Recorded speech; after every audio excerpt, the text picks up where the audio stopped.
হচ্ছে মানুষের গীবত করা, দোষ চর্চা করা। মানুষ মাত্রে ভুল হতে পারে, ব্যক্তি জীবনের যদি ভুল ত্রুটি হয় তাহলে এই দোষ চর্চা করা অন্যের সামনে জায়েজ নয়। এমনকি কেউ যদি, শুনে রাখেন, ফজরের সালাতে কেউ মসজিদ দেখতে পাচ্ছেন না আপনি, এটা তার ব্যক্তি জীবনের ভুল না সমষ্টিগত ভুল? ব্যক্তি জীবনের ভুল। আপনি তাকে বলবেন যদি তাকে জাহান্নাম থেকে বের করতে চান, আপনি জাহান্নাম থেকে জান্নাতের রাস্তায় নিতে চান পুরোপুরি, তাহলে তার যদি হেদায়েত হিতাকাঙ্ক্ষী হন, দরদি হন, তাহলে তাকে সরাসরি বলবেন, ভালোভাবে বলবেন, যাতে আপনার নাসিহা কবুল করে। এইভাবে আক্রোশমূলক না, আক্রমণাত্মক না, হ্যাঁ, কষ্ট দিয়ে নয়, নরম ভাষায় বলবেন যাতে হেদায়েত হয়।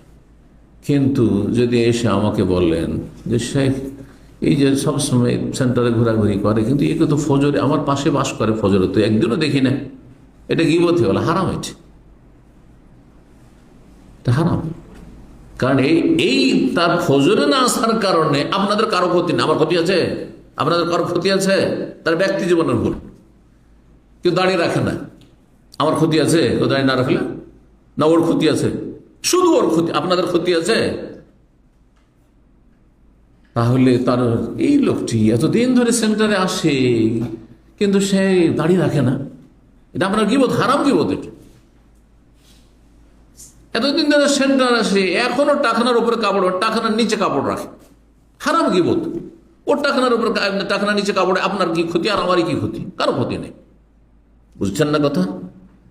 কিন্তু যদি তার কোনো দোষের কারণে অন্যের ক্ষতির আশঙ্কা থাকে, যার ক্ষতির আশঙ্কা আছে তাকে জানিয়ে দিতে হবে বা তাদেরকে জানিয়ে দিতে হবে। যেমন সে ধার নিলে ওয়াদা মোতাবেক টাকা দেবে না, আপনি জানছেন, আর সে আমার কাছে ধার চাইছে, তাহলে আপনার জন্য তখন ওয়াজিব, শুধু জায়েজ নয়, গীবত করা তার। যে আমাকে বলে শেখ আপনার সাথে একটা পার্সোনাল কথা আছে, ও তখনই ধার চেয়েছে, ডাকেন ওখানে, ডেকে বাইরে বলেন যে ওকে ধার দিয়েন না, কারণ ওকে ধার যারাই দিয়েছে ওয়াদা মোতাবেক টাকা দেয়নি। বুঝতে পেরেছেন? আরেকজন তার সাথে পার্টনারশিপ ব্যবসা করতে যাচ্ছে, জানছেন যে ও বেঈমান, চরিত্রহীন, টাকা পয়সা মেরে খেয়ে নিবে, আমানত খেয়ানত করবে, তাহলে তখন আপনার গীবত করা ফরজ। এমন নবী রাহমাতুল্লাহ আলাইহি রিয়াজুস সালিহিনে ৬-৭টি জায়গায় গীবত করা, কোনো জায়গায় জায়েজ, কখনো ফরজ, হ্যাঁ, হারাম না তখন আর। অথচ গীবত কাবিরা গুনাহ। এটা ব্যক্তি জীবনের দুনিয়ার টাকা পয়সার ক্ষয়ক্ষতি, হ্যাঁ, দুনিয়ার কোন ক্ষতি থেকে বাঁচাবার জন্য গীবত করা যদি ফরজ হয়ে যায়, তাহলে কেউ যদি জাহান্নামের দিকে নিয়ে যায়, বেদাতি বক্তা বলছে একামতের দিন মানে রাষ্ট্রীয় ক্ষমতা,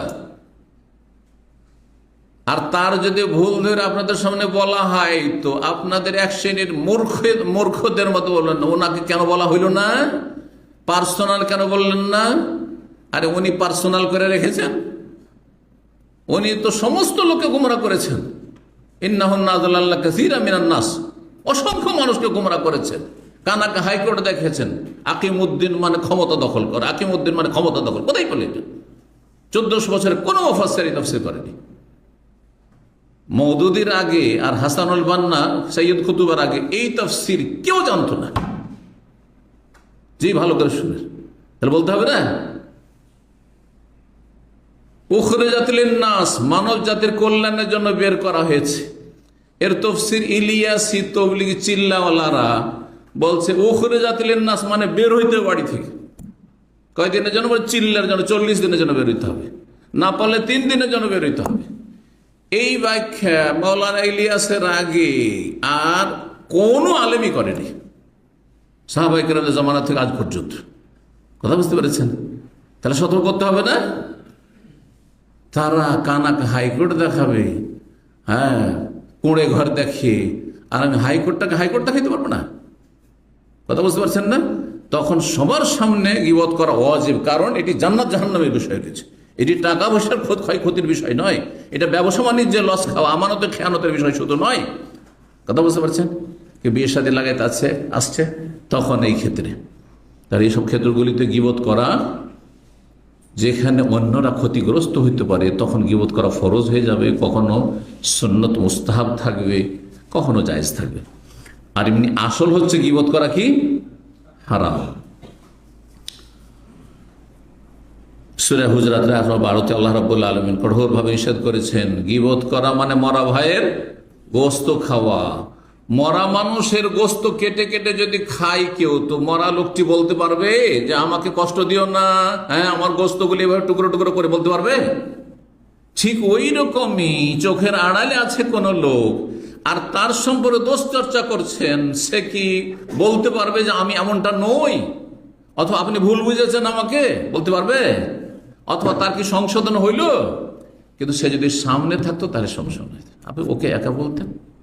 ব্যক্তি জীবনে ভুল, এই জন্য মরা ভাইয়ের গোস্তের সাথে তুলনা করা হয়েছে, যেন মরা মানুষ যেমন নিজের পক্ষ থেকে ডিফেন্স করতে প্রতিরক্ষা করতে পারে না, ঠিক তেমনি যেই লোক আপনার সামনে নেয় তার দোষ চর্চা করছেন, সে তার বিষয়টি ক্লিয়ার করতে পারবে না।